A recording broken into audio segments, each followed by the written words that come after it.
Happy to be on your program. Happy to be your friend. I've observed you over the years. You continue to expand and grow and extend. And your brain is, you're a genius, of course, and a prophet. And you have those special, esoteric, otherworldly traits and compliments. And it makes you a 21st century guru for sure. The word guru, in many worlds and ways means dispeller of darkness. We live in a dark world, and there's a lot of people who are not blind, just blindfolded. So what we're trying to do is take the blindfolds off. We can help remove blindfolds, not necessarily open up blind eyes. There's not near as many blind eyes as there are blindfolds. We all have access. Ignorance doesn't mean to not know. It means to not notice or not make note of the obvious. So you're ignoring what's very there because people have chosen to believe rather than to know. Jesus is quoted to have said, darkness is coming, light is coming to the world, but men love darkness because their deeds are evil.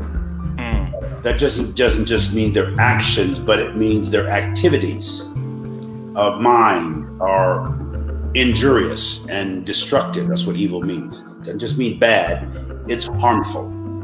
So light is here, and what's happening is the universe corrects itself. All this trouble on the planet, particularly here in America, is the universe correcting itself and purifying itself and purging itself and perfecting itself. This is a powerful moment to be alive. It seems chaotic, but it's actually on the other side of all this noise and nausea is a sound.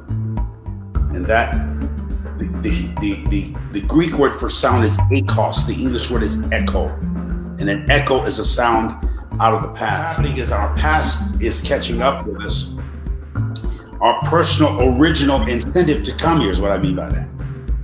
Not just the painful past, because we all have those, but there's an original thought, an original idea, an original motive that brought each one of us individually to this plan or planet of consciousness to experience, express, and expose our own divinity as humans. Well, in the Hebrew scriptures, it says, the King James says, in the beginning, God created. But in the real Hebrew language, it says, in the beginning, Elohim.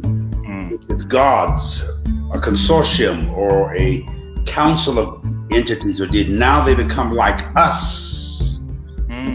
We all come here knowing, and then we forget what we know and start believing what we're told.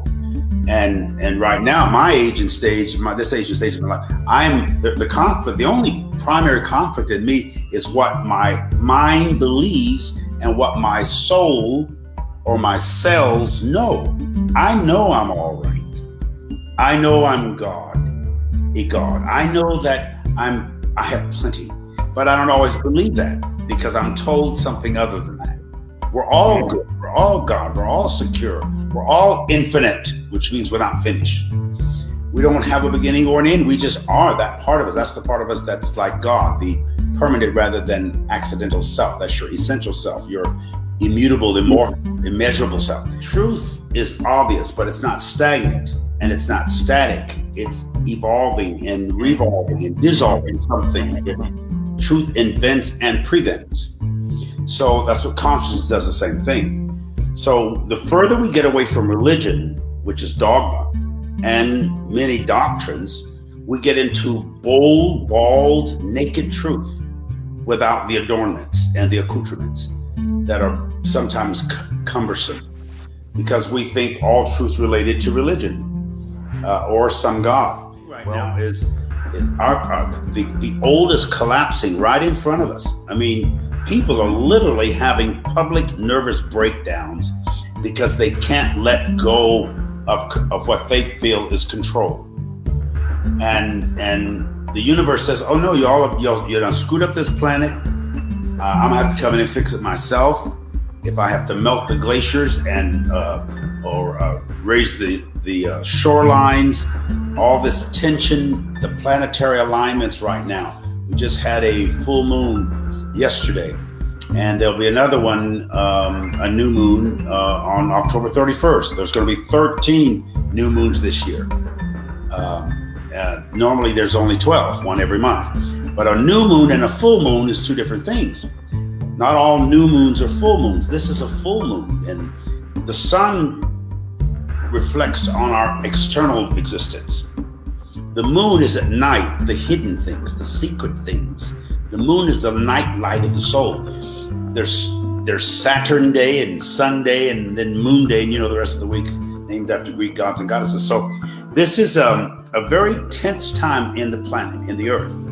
And we're being forced to go within so we don't have to go without. And we're having to ask the questions, answer the questions, and then question the answers. There's a lot of other revelations and unveilings and discoveries that are going to occur because people are at a breaking point. We're at a turning point, but we're also at a breaking point. And this is fever pitch. Any moment, something's going to explode. Whether that's crowds in anger or people pouring into the streets with guns and knives all over, fighting. People are gearing up for war. They're under some kind of a spell and a panic. Mm-hmm. So I'd say to all your listeners, anchor yourself, your core self. Know who you are. Lay some beliefs aside and listen for knowledge.